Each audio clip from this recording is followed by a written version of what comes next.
चाहे कुछ बन जइहा।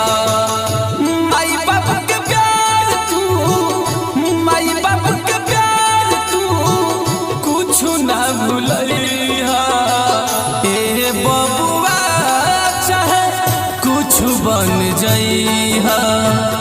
ए सुगना चाहे कुछ बन जइहा।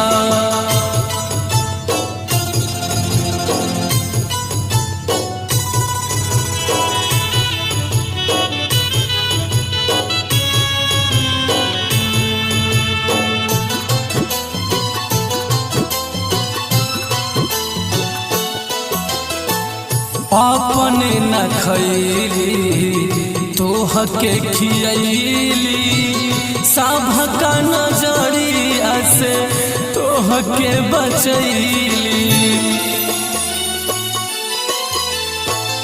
अपने न खैली तोह के खियली, सबका नजरिया से तोह के बचैली।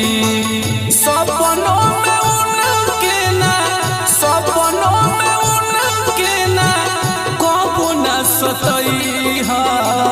ए बबुआ चाहे कुछ बन जइहा। ए सुगना चाहे कुछ बन जइहा।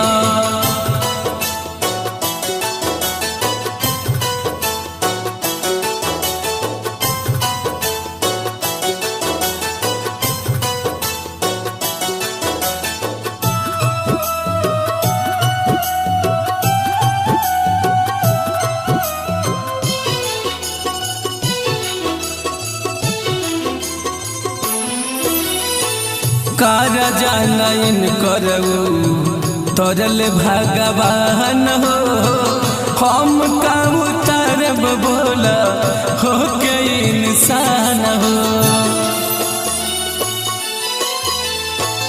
कार जानइन करऊ तरल भगवान हो, हम काम उतारब बोला हो के इंसान हो।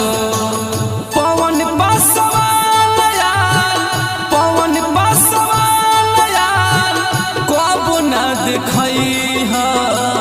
ए बबुआ चाहे कुछ बन जइहा।